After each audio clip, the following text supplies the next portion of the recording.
Hello everyone. आज हम आपके सामने क्लास 10th का जो व्याकरण जो कि फर्स्ट टर्म में आ रहा है पद परिचय, उसके एमसीक्यूज वीडियो में लेकर आए हैं। तो स्टार्ट करते हैं। फर्स्ट स्टेप आपका है, वेद व्यास जी ने महाभारत लिखी। रेखांकित पद का परिचय है। जातिवाचक संज्ञा। देखिए, सबसे पहले हम एक काम करते हैं कि इसको देख लेते हैं कि क्या है। तो जैसे वेद व्यास एक नाम है, नाम यानी संज्ञा, और संज्ञा कौन सी, क्योंकि नाम क्लियर है, किसी व्यक्ति का नाम है तो व्यक्तिवाचक संज्ञा। अब यहाँ व्यक्तिवाचक संज्ञा के दो दे रखे हैं, यानी का और घा, ये दोनों तो है ही नहीं। अब हमें इन दोनों को फोकस करना है, इन दोनों में हमारा क्या हो सकता है। तो व्यक्तिवाचक संज्ञा ओके, पुल्लिंग, दोनों में पुल्लिंग है। एक वचन, यस एक वचन है।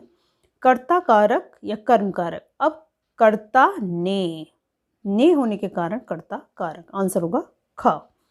नेक्स्ट क्वेश्चन है, उसके बगीचे में पीले फूल हैं। रेखांकित शब्द का परिचय होगा, पद का परिचय क्या होगा कि पीले फूल। फूल हमारी संज्ञा है। संज्ञा को, जो संज्ञा की विशेषता बताता है उसे हम कहते हैं विशेषण, और संज्ञा को उस स्थान पर विशेष्य बोलते हैं, ये ध्यान रखना है ना।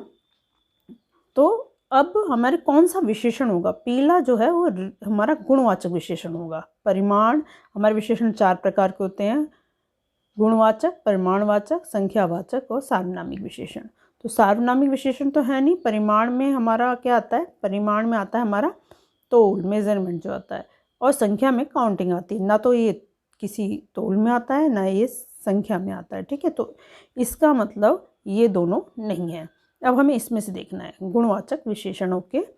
एक वचन हैं, फूल हैं, तो ये होगा हमारा एक वचन, नहीं होगा, बहुवचन होगा, ठीक। तो बहुवचन होने के कारण यहीं से हमारा क्लियर हो गया कि आंसर होगा गा, और फूल विशेष्य है, ये ठीक है। नेक्स्ट क्वेश्चन दे रखा है, कछुआ धीरे धीरे चलता है। रेखांकित पद का परिचय होगा। अब चलना एक क्रिया है, धीरे धीरे चलना क्रिया की विशेषता है, तो ये होगा क्रिया विशेषण। लेकिन सारे क्रिया विशेषण दे रखे हैं इसमें, और क्रिया विशेषण का कौन सा भेद है ये देखना है। तो परिमाणवाचक क्रिया विशेषण होता है, जैसे कितना हमने खाया, कितना रखा, कितना लिया, परिमाण यानी तोल, ठीक है। काल यानी समय। अब धीरे धीरे चलना एक समय को संबोधित करता है। स्थान यानी प्लेस है ही नहीं। रीति यानी किस ढंग से हम कार्य कर रहे हैं। तो इसमें तो सीधा पता चल गया कि कालवाचक क्रिया विशेषण होगा। चलना है क्रिया की विशेषता, ठीक है, चलना है कि क्रिया की विशेषता इसमें बताई जा रही है, तो आंसर होगा खा। नेक्स्ट क्वेश्चन है, वाल्मीकि जी ने रामायण लिखी। वाल्मीकि जी ने रामायण लिखी, तो लिखना हमारा एक सकर्मक क्रिया है। क्रिया हमारी दो तरह की होती है, सकर्मक और अकर्मक। तो सकर्मक क्रिया है। सकर्मक क्रिया यहाँ पर कौन कौन सी दे रखी, का में सकर्मक क्रिया, खा में भी है, और ये तो है ही नहीं, अकर्मक है नहीं, और घा भी हमारी सकर्मक क्रिया है। अब लिखी एक वचन, तीनों में एक वचन दे रखा है। स्त्रीलिंग, एक में स्त्रीलिंग दे रखा है, दूसरे में स्त्रीलिंग, एक में पुल्लिंग। पुल्लिंग है नहीं, स्त्रीलिंग है, तो ये भी हमारा क्रॉस हो गया। अब हमें इन दोनों में से कंपैरिजन करना है। सामान्य, भूतकाल दोनों में दे रखा है, और कर्तवाच्य या कर्मवाच्य। तो कर्तवाच्य, साधारण रूप से कार्य को कर्ता के रूप में दिखाया जा रहा है, तो कर्तवाच्य। कर्मवाच्य इसमें नहीं है, तो आंसर होगा का। नेक्स्ट क्वेश्चन है, वह नित्य घूमने जाता है। तो नित्य यानी रोज, डेली, समय को बता रहा है, और जो समय को बता रहा होगा, समय यानी काल हो गया, और घूमने जाता है, घूमना यानी क्रिया कहलाती है, तो क्रिया की विशेषता बता रहे यानी क्रिया विशेषण। तो गुणवाचक तो नहीं है, अभी जस्ट मैंने बताया गुणवाचक नहीं है। रीति ढंग से कुछ बताया नहीं जा रहा है। अब आया हमारा, ये दोनों तो है ही नहीं, अब आ गया अव्यय। बिल्कुल सही बात है, नित्य जो है ये अव्यय है, तो अव्यय इन दोनों में दे रखा है। तो अव्यय कैसे है, नित्य। अगर आपको अव्यय में परेशानी हो तो आप इसके लिए क्या कर सकते हो, जब भी आप देखोगे कि अव्यय दे रखा है, तो उसके लिए आप क्या करें कि उस पर एक सेंटेंस बनाएं, एक लड़की के रख कर नाम लेकर और एक लड़के का नाम लेकर। जैसे निशा नित्य घूमती है ना, और राहुल नित्य घूमता है। तो नित्य ही रहा, ना तो उसमें ई की मात्रा है ना आ की मात्रा है, ठीक है। नित्य सिंपली तौर पे अपने में कोई चेंजमेंट नहीं हुआ है, चाहे हमने स्त्रीलिंग के लिए यूज़ करा है, चाहे हमने पुल्लिंग सेंटेंस में यूज़ करा है। तो इसीलिए यह अव्यय है। अव्यय का मतलब है कोई व्यय ना होना, कुछ घटना नहीं, तो उसमें कुछ भी चेंज नहीं आया समय के अनुसार, ठीक है। तो अव्यय है। इन दोनों को अब हम देखते हैं। अब नित्य, स्थान और काल। तो नित्य जो है वो हमारा समय को निर्धारित करता है, किसी प्लेस को नहीं बता रहा है ना। तो समय मतलब काल, और घूमने जाता है क्रिया की विशेषता। तो आंसर होगा घ। नेक्स्ट क्वेश्चन है,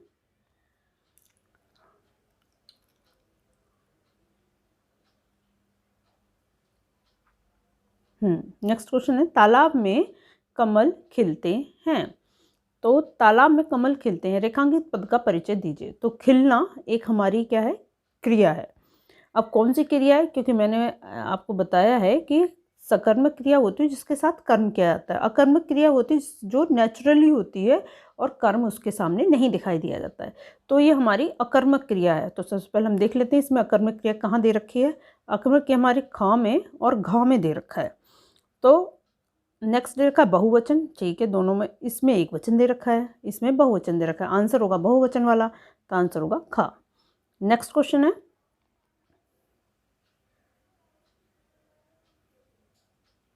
रंग बिरंगे फूल देखकर मन प्रसन्न हो गया। अब रंग बिरंगे फूल, फूल की विशेषता, फूल क्या है हमारी संज्ञा, संज्ञा की विशेषता रंग बिरंगे फूल है। रंग बिरंगे फूल मतलब संख्या को भी नहीं दर्शा रहा है, विशेषण होगा, विशेषण में संख्या को भी नहीं दर्शाएगा, परिमाण को भी नहीं दर्शाएगा। तो संख्या तो है ही नहीं, ये क्रॉस हो गया हमारा।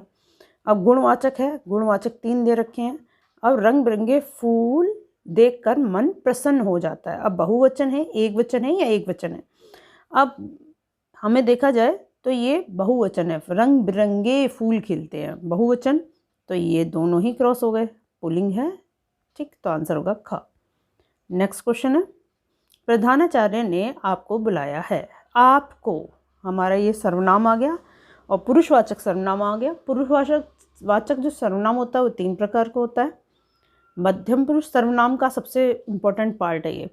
मध्यम पुरुष, उत्तम पुरुष, मध्यम पुरुष और अन्य पुरुष। उत्तम यानी फर्स्ट पर्सन, मध्यम यानी सेकंड पर्सन, और अन्य पुरुष यानी दूसरा मतलब थर्ड पर्सन। तो आपको, मैं इज अ फर्स्ट पर्सन, तुम इज अ सेकंड पर्सन, तुम, तुम्हारा, आपका, है ना। तो आपका सेकंड पर्सन आया, सेकंड पर्सन मध्यम पुरुष आया। मध्यम पुरुष अब देख लेते हैं कौन कौन सा है। तो मध्यम पुरुष के लिए का है, निज नहीं होगा, मध्यम पुरुष एक और है, उत्तम नहीं होगा। तो ये 2 हमारे मध्यम पुरुष दे रखे हैं, मतलब हमें इसको और इसको इग्नोर करना है और ये देखने मध्यम पुरुष, मध्यम पुरुष। अब स्त्रीलिंग या पुल्लिंग कुछ भी क्लियर नहीं है। आपको बुलाया है, आपको किसको बुलाया, स्त्री को बुलाया, पुरुष को बुलाया। अब अगर हम पुरुष को भी लेके चलते हैं, आपको बुलाया है, तो पुरुष इसमें दे ही नहीं रखा, स्त्रीलिंग और पुल्लिंग दोनों होगा। तो आंसर होगा इसका ग। जहाँ पर आपका क्लियर ना हो कि स्त्रीलिंग और पुल्लिंग है या नहीं, क्लियर नहीं हो पा रहा है, तो वहाँ पर स्त्रीलिंग पुल्लिंग दोनों में ही टिक करना है। ओके, नेक्स्ट क्वेश्चन है, मेरा भाई यहाँ नहीं है, रेखांकित पद का परिचय। मेरा, ये भी हमारा सर्वनाम ही है। मेरा यानी मैं यानी उत्तम पुरुष। तो उत्तम पुरुष पहले हम देख लेते हैं उत्तम पुरुष कौन कौन से हैं। एक ये उत्तम पुरुष है, एक ये उत्तम पुरुष है। ओके, तो एक घ और ख को क्रॉस मारना है, बाकी हम इसमें अब कंपैरिजन करते हैं। उत्तम पुरुष और भाई यहाँ नहीं है, पुल्लिंग ओके, एक वचन ओके, एक वचन दोनों में है। संबंध कारक है, कर्ता कारक, भाई, मेरा भाई।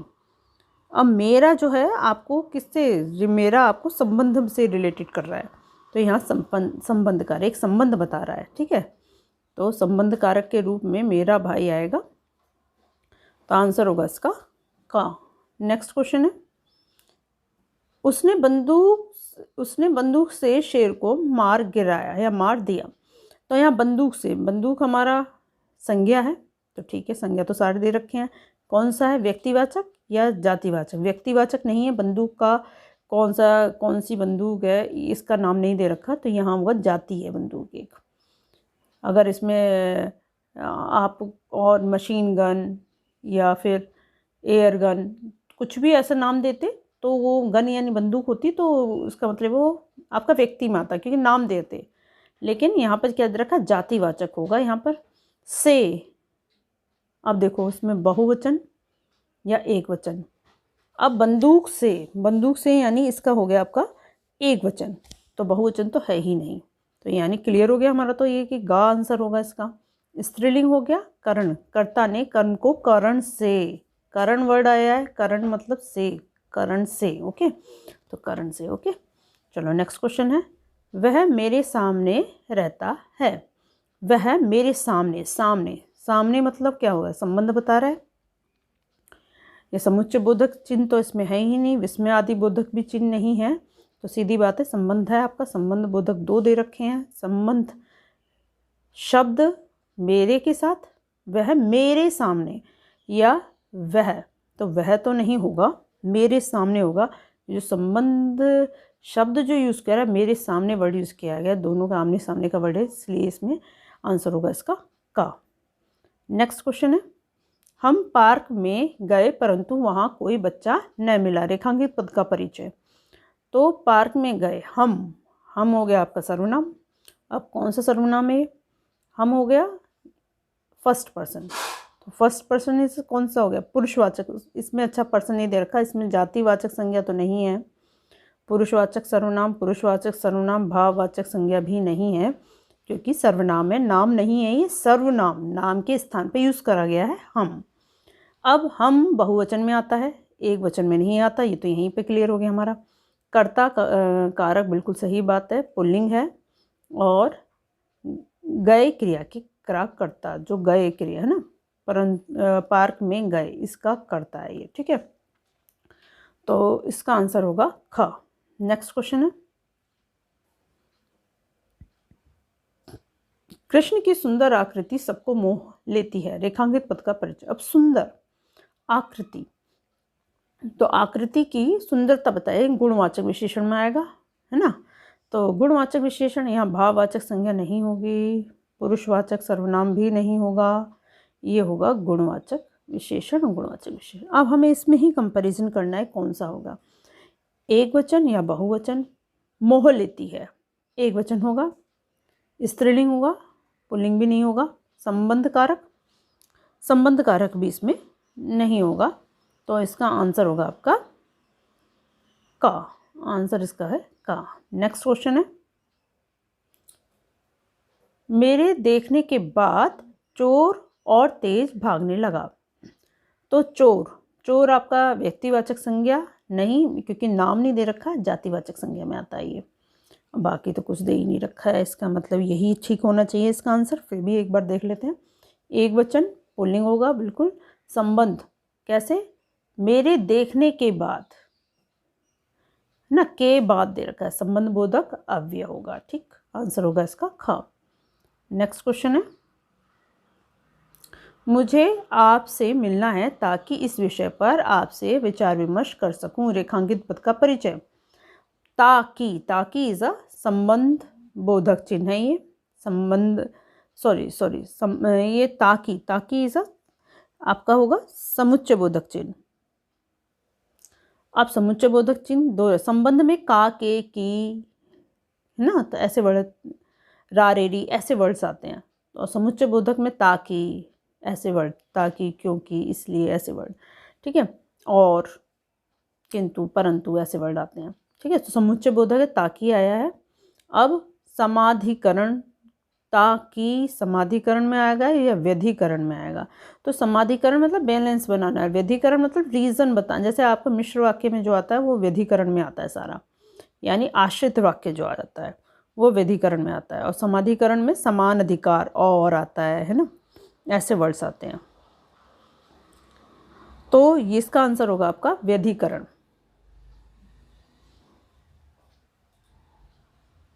आंसर होगा इसका समुच्चय बोधिक चिन्ह और व्यधिकरण, रीजन बता रहा है, आश्रित वाक्य है, ठीक है। नेक्स्ट क्वेश्चन है, राजू को दही खाना बहुत पसंद है। रेखांकित पद का परिचय।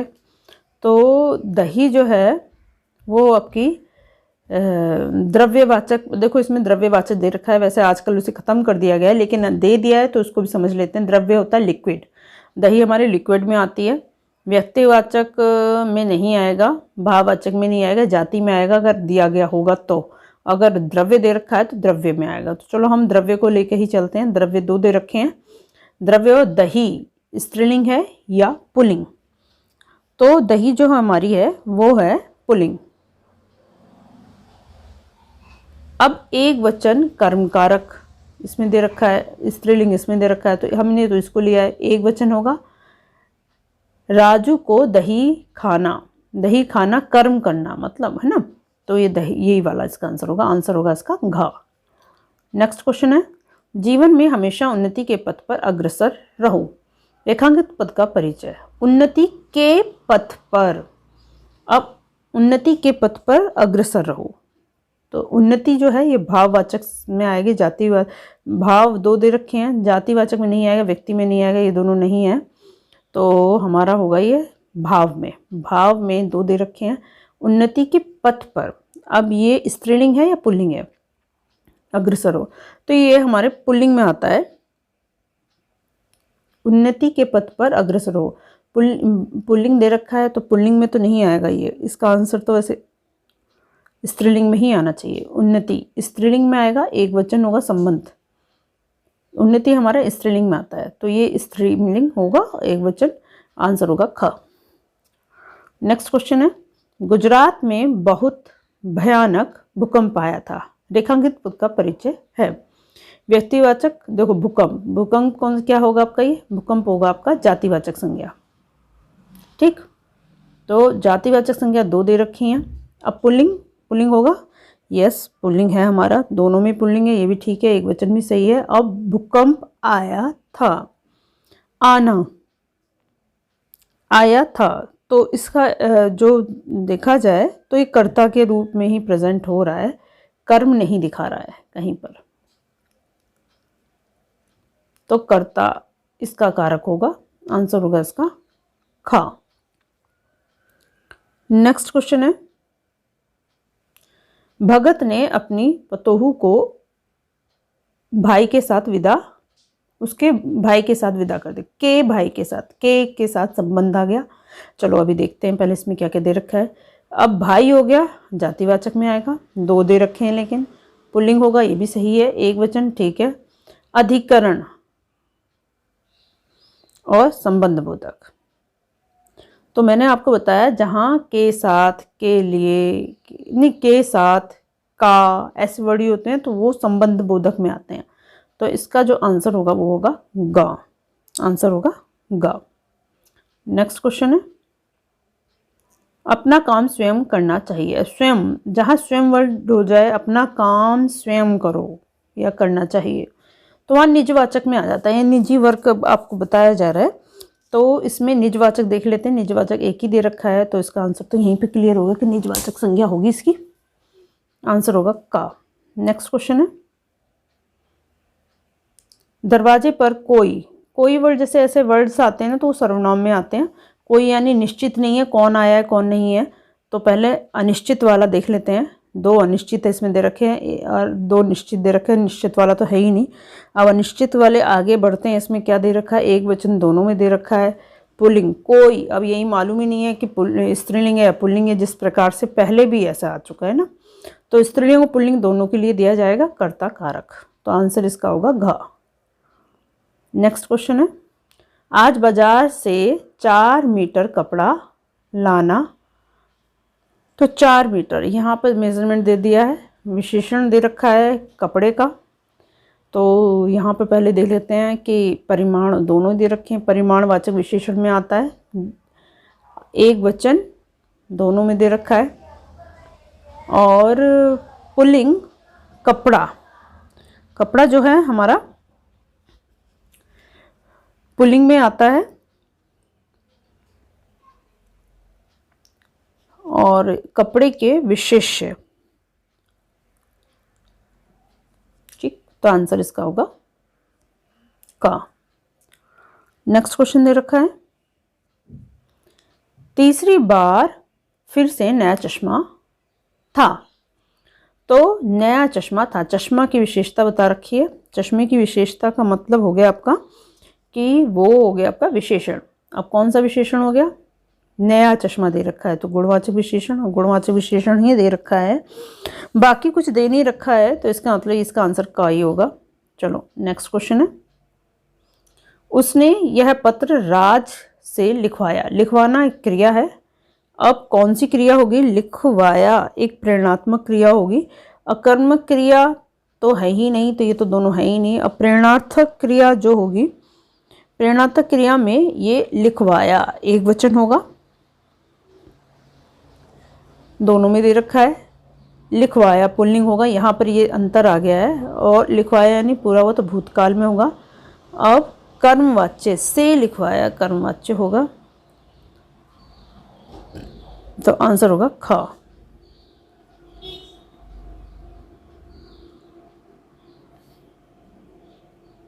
नेक्स्ट क्वेश्चन है, तालाब में कमल खिलते हैं। अकर्मक क्रिया एक खिलते हैं। अब ये खिलना ये पहले भी आ चुका है, इसका आंसर आप खुद इसमें देखना, ये आपके लिए है। आंसर इसको कमेंट बॉक्स में डालना। नेक्स्ट क्वेश्चन है, मोहन थक कर लेट गया। अब थक कर लेटना, अब ये क्रिया विशेषण है। अब क्रिया विशेषण में कौन सी ये आपका आ रहा है, देखते हैं। चलो, प्रेरणात्मक क्रिया एक वचन पुल्लिंग या कर्तकार। अच्छा देखते हैं, देखो लेट गया।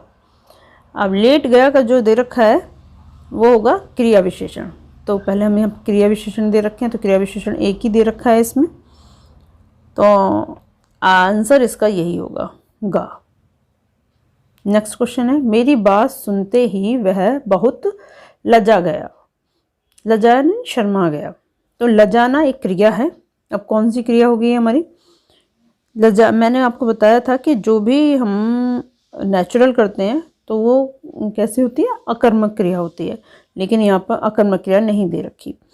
अब इसमें क्रिया के रूप दे दिए हैं, तो क्रिया इसमें नाम धातु क्रिया होगी।